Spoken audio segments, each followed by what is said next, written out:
Good morning বন্ধুরা, আশা করছি তোমরা সবাই ভালো আছো। আমিও ভালো আছি। আর একটা সুন্দর মিষ্টি সকালের সাথে আজকের ভিডিওটা শুরু করলাম। আর এখানে এই ধুদ্র গাছটাতে বেশ কয়েকটা ফুল ফুটেছে, জানো তো। ফুলগুলো তুলে পুজো করার আগে ভাবলাম তোমাদের সাথে একটু শেয়ার করে নিই। আর এখানে একটা ছোট্ট বাগান আছে, সেই বাগানে আমার বাবা অল্প অল্প সমস্ত কিছু সবজি চাষ করেছে। ভাবলাম তোমাদের সাথে সেটাও একটু শেয়ার করে নিই।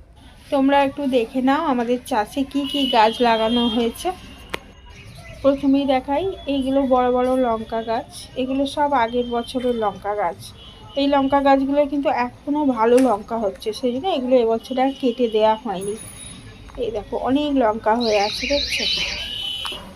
এই দেখো প্রতিটা ডগায় ডগায় লঙ্কা হয়ে আছে। আর লঙ্কাগুলো না বেশ ঝাল। তরকারিতে আমরা কেনা লঙ্কা আনি, খুব কম আনি, এই লঙ্কাই বেশি খাই। এই দেখো মাটি দিয়ে উঁচু উঁচু করে দিয়েছে, দিয়ে আলু গাছ বসিয়েছে।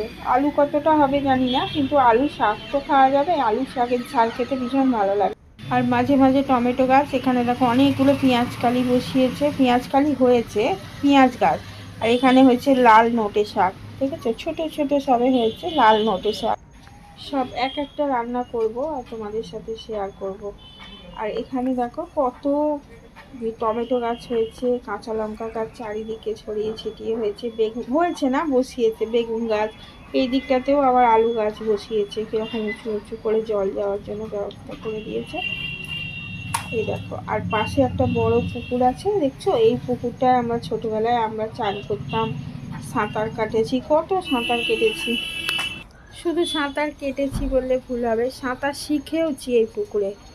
বাবা শিখিয়েছে অনেক ছোট বয়সে, আমি তখন প্রায় 7-8 বছর বয়সে, খুব বেশি হলে 10 হব। বাবা সাঁতার শিখিয়েছিল। আর এখানে দেখো ধনে পাতা হয়েছে, অনেক ধনে পাতা হয়েছে।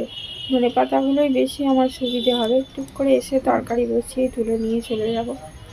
আর তার মাঝে মাঝে একটা করে বেগুন গাছ বসিয়েছে, এই দেখো। আর এখানটা না ভীষণ মানে ছায়া পড়ে, অনেক গাছ আছে তো এখানে, প্রচুর কলা গাছ আছে, তারপরে সুপুরি গাছ আছে। এই দেখো কলা গাছ আর সুপুরি গাছে পুরো। এখানে দেখো একটা বড় সড়ো টমেটো গাছ হয়েছে। আর আখ গাছগুলো বসানো হয়েছে, ওই ছেলের যখন শরীর খারাপ করেছিল অনেক আখ কিনে আনা হয়েছিল, তাইতে মুখের কাছে শেকড় শেকড় ছিল, সেইগুলো কেটে বসিয়ে দেওয়া হয়েছিল। কত সুন্দর আখ গাছ ধরে গেছে জানো, 2টো আখ গাছ হয়েছে। এখানে দেখো অনেক পালং শাক হয়েছে জানো, ছোট ছোট হয়েছে এখন। এগুলো আবার একটু বড় হয়ে গেলে, মাঝখান থেকে ঝাড় ঝাড় হয়ে গেলে তুলে নিয়ে ফাঁকা ফাঁকা করে দেবো, একদম সেই সরস্বতী পুজো পর্যন্ত থাকবে। আর বিনস কড়াইয়ের গাছ হয়েছে অনেকগুলো, অনেকগুলো বিনস কড়াইয়ের গাছ ধরেছে। আর এটা হচ্ছে সিঙ্গাপুরি কলার গাছ, এইরকম এর থেকে আর একটু বড় হবে, আর বিরাট বড় বড় কাঁদি হয়। আর এই যে কলার ঝাড়গুলো দেখছো, এইগুলো হচ্ছে কাঁঠালি কলার গাছ।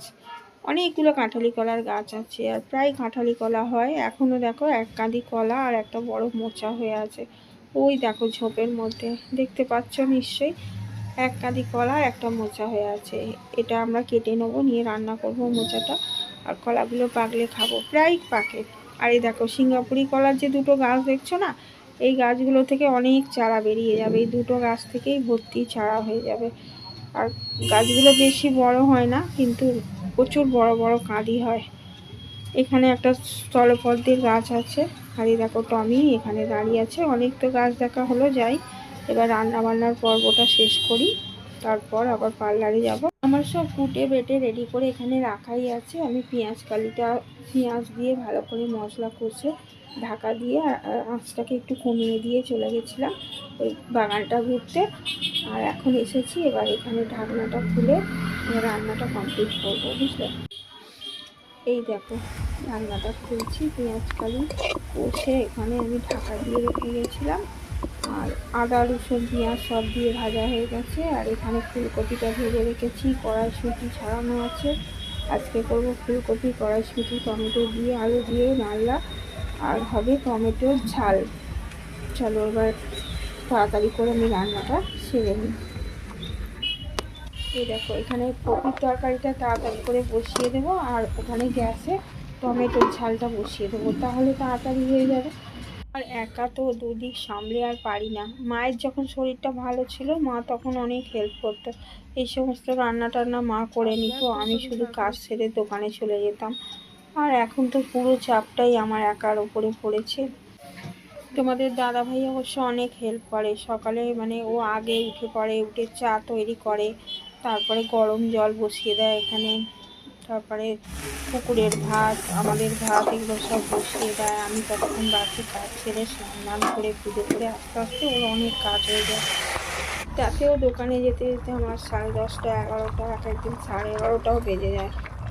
শুধু তো রান্না নয়, এদিকে আরও কাজ থাকে, ছেলেকে টিফিন রেডি করে দিতে হয়, মায়ের টিফিনটা মায়ের হাতের কাছে দিয়ে যেতে হয়, খুবই অসুবিধে। সকালটা ভীষণ ঝড়ের মতন কাজের চাপ থাকে।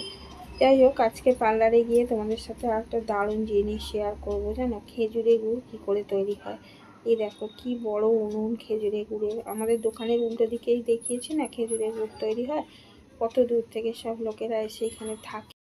ভোরবেলা উঠে এরা এখানে আশপাশ থেকে খেজুরের রস নিয়ে আসে, সব ঠিক করা থাকে এদের জায়গা, আগের দিন সব রসের হাঁড়ি বেঁধে দিয়ে আসে, আর সেই রস নিয়ে এসে ফুটিয়ে ফুটিয়ে খেজুরের গুড় তৈরি করে। এই দেখো কত জ্বালানি কাঠ এখানে সব রাখা, আর কত বড় উনুনে কত বড় একটা জায়গায় করে খেজুরের রস ফোটাচ্ছে। আর এই যে নিচেটা নেবে উনুনে ওরা জাল দিচ্ছে, দুটো গর্ত আছে, একটা গর্ত দিয়ে ওরা জাল দিচ্ছে, আর একটা গর্ত দিয়ে যেন ছাই বার করে দিচ্ছে, আর সেই ছাইয়ের গুঁড়োগুলো সব ঘুরে পড়ছে বলে আবার ওই ছাই দেখো ওপরের এটা দিয়ে জাল দিয়ে দিচ্ছে, আর নিচেটা দিয়ে ওরা ছাইগুলোকে বার করবে, বার করলেই যে গুঁড়োগুলো উঠছে বলে ওরা আবার তাতে জল দিয়ে দেবে, বালতি করে জল নিয়ে এসেছে।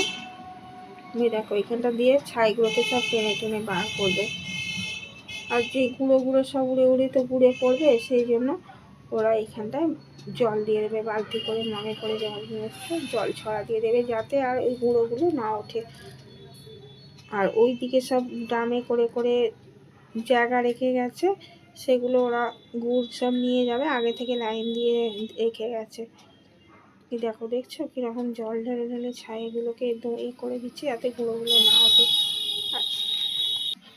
এই ভোরবেলা 5টা থেকে উঠে এটা নিয়ে এসে রস নিয়ে এসে খেজুরের রস গাছ থেকে নিয়ে এসে ওরা এইখানে জাল দিচ্ছে, 5টা থেকে দিচ্ছে, এখন বাজে দুপুর 2টো, বলছে আবার বিকাল 4টে 4:30 পর্যন্ত এরকমভাবে জাল দিতেই হবে।